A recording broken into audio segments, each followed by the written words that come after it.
G'day guys, Lympy here, bringing you a tutorial on droppers and dispensers.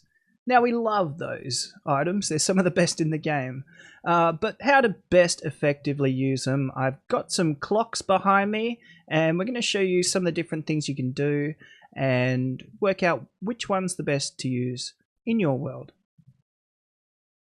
Firstly, let's explore the difference between the two. So we have our dropper and our dispenser. The dropper, basically it gives you items, so whatever item you put into it, you get it back into your inventory. Whereas the dispenser actually uses the item. So the best way to explain this is with an example. At the moment, I've got arrows in each one, and if we hit this button for the dropper, you can see we're given the arrow. And if we use it on the dispenser, oh, it hit me. It actually uses the arrow. And this is slightly different for each of the items, but let's take a look at some of the different items that we can use these for. So arrows, boats, TNT, potions, water, lava, bottles of enchanting, and mine carts as well.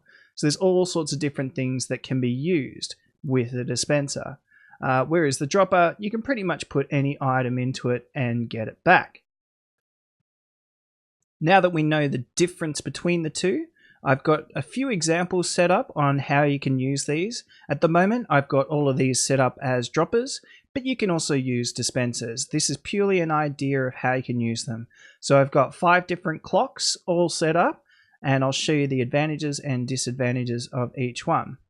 So this first clock is one that I came up with myself in my Let's Play.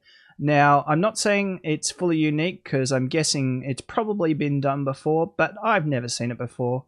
So I'll give myself credit, but if you can figure out who originally invented it, then please let me know and I'll add it into the description. Anyways, so if we chuck some items in, let's grab a whole bunch of iron. You can see it's a fairly small clock and it works quite well. It's not overly fast, but it is quite reliable. Okay, this second clock is one that I use all the time. It was made by Dukester Games, and it's very similar to the first clock. It runs at about the same speed. So you can see they pretty much run the same way.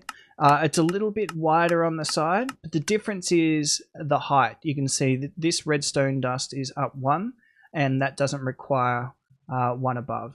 So it just depends on the application that you want it for. Sorry about that. The next one we have is a little bit more fancy. It's by a guy named MC Peach Pies. And this uses the observer block. So it's only available in 1.11. But the advantage of this one is that it's quite quick.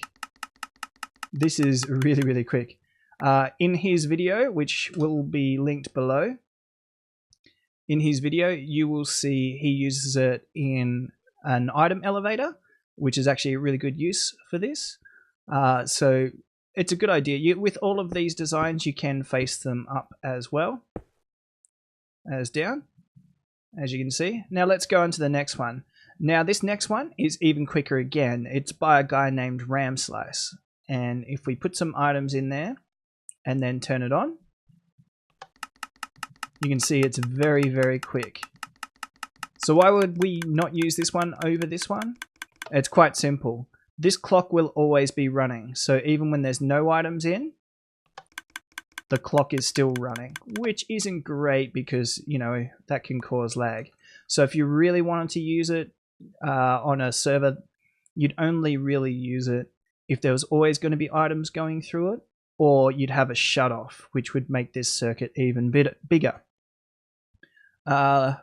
The other advantage to this one is that it is only 1 line wide. So you can actually extend this out a fair way, but you cannot shorten it. You need at least this minimum distance of redstone to be able to use it. So you can't bring this clock up closer. Otherwise, it will be too fast and will not work.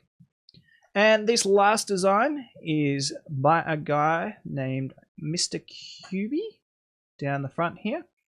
And Mr. Cubey's got a really interesting idea here. It actually uses 3 burnouts. And if we turn it on, the torches burn out, and it works quite well, but it's extremely fast. So it's the fastest of the lot. And you can see it pumps out items very quickly, and it can also do dual items. So you can actually get a lot of items out very, very quickly, which is great, but it suffers from the same problem as this version in that it needs to be shut off somehow. It's always going to be running. But this can be cool for use in like a pressure plate or something like that to get arrows firing at people. And the same with this one. On demand, these are really good. If you stand on a pressure plate, you can get items very quickly. But anyway, that's my overview of the dropper and the dispenser. Hopefully this has given you some ideas and given you which sort of design you'd like to use in your world. And follow the links in below. If you need to see any of the tutorials, they'll all be linked below. Check out these guys and make sure you give them a thumbs up as well. Anyway, I've been Lympy. Thanks for watching. We'll see you next time. Bye.